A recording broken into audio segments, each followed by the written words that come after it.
mental itu adalah hal utama. Ketika teman-teman sudah punya bahan nih, punya argumen untuk memperdebatkan mosi, tapi ketika teman-teman tidak punya mental, teman-teman akan dengan mudah dikalahkan oleh tim lawan. Makanya mental harus teman-teman siapkan dengan baik. Bagaimana sih cara membangun mental atau rasa percaya diri? Nah, teman-teman bisa banyak latihan atau melihat bagaimana sih orang-orang berdebat itu, karena ketika nantinya teman-teman sudah punya gambaran, teman-teman akan ikut terbangun mentalnya dan semangat untuk mengikuti perdebatan.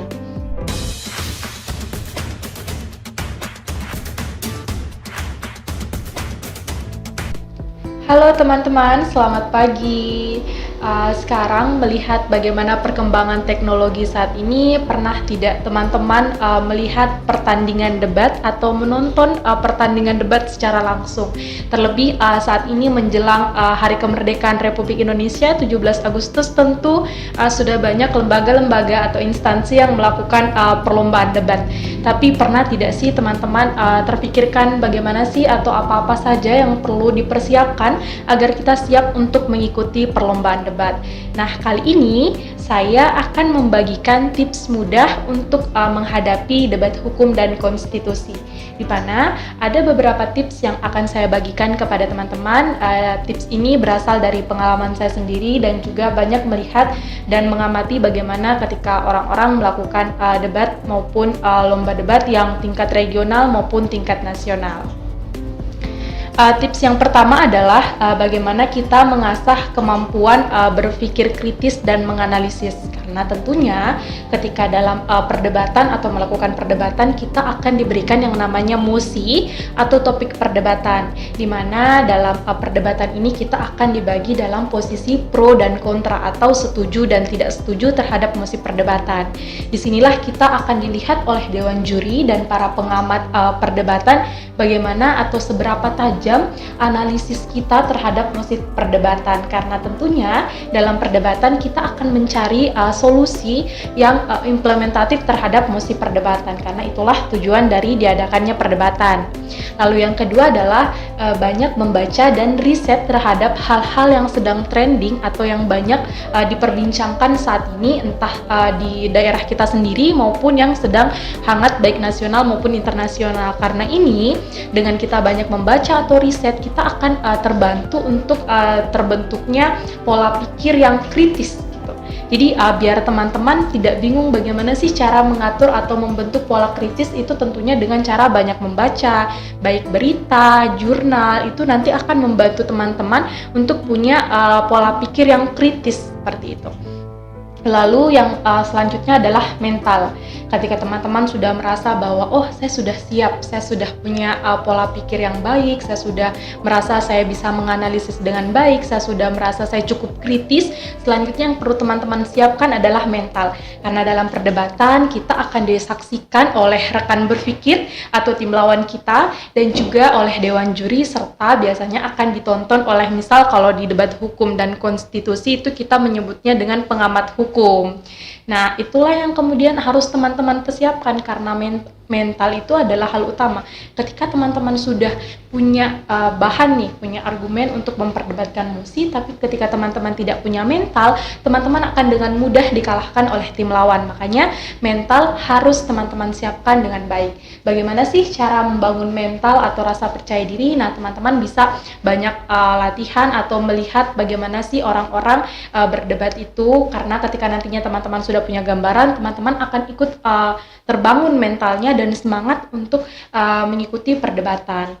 Selanjutnya adalah memahami teknik perdebatan, karena sejatinya begitu banyak teknik perdebatan yang digunakan dalam lomba debat itu sendiri. Ada beberapa tipe debat yang digunakan.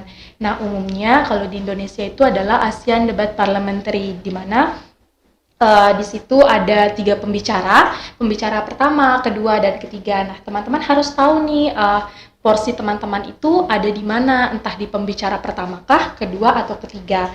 Karena pembicara pertama, kedua, dan ketiga ini memiliki porsi dan tugasnya masing-masing. Jadi, ketika teman-teman sudah memahami teknik debat, mulai dari pembentukan tim, posisi teman-teman, bagaimana cara menyusun argumen, dan bagaimana sih sistem atau tipe debat apa yang digunakan pada saat perlombaan, saya yakin teman-teman sudah mampu untuk mengontrol bagaimana situasi perdebatan itu nantinya.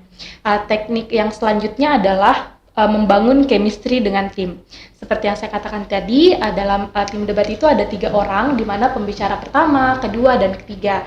Nah, ketika 3 orang ini disatukan dalam satu tim, tentu akan ada 3 perspektif yang berbeda. Jadi bagaimana cara teman-teman untuk membangun chemistry itu sendiri, karena dengan adanya chemistry yang kuat antara tim, itu akan semakin membangun mental teman-teman dan semakin meyakinkan juri, juga tim lawan untuk setuju terhadap apa yang teman-teman dalilkan atau apa yang teman-teman keluarkan sebagai statement atau argumentasi penguat posisi teman-teman dalam perdebatan.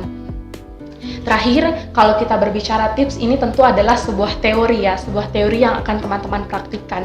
Nah, bagaimana sih agar sebuah teori itu menjadi suatu hal yang nyata? Maka diperlukanlah latihan.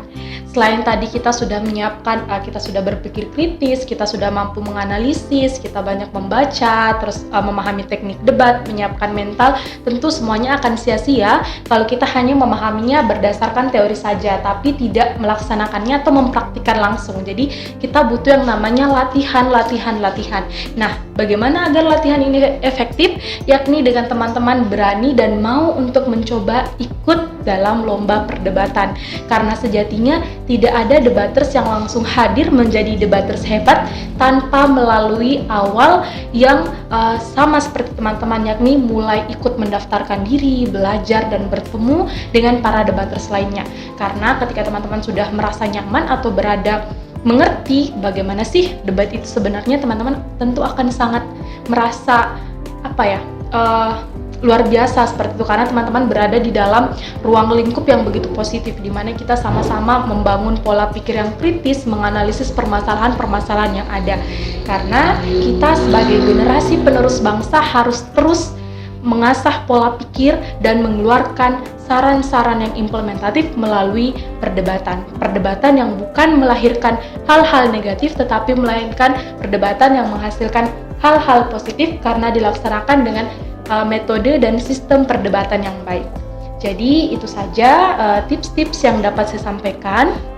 Semoga ke-6 tips atau 7 tips ini dapat teman-teman terapkan dengan baik, karena sejatinya tips ini adalah tips yang sederhana, tetapi ketika teman-teman bisa menerapkan dengan baik, ini akan menjadi sebuah tips yang luar biasa, manfaatnya dapat teman-teman rasakan.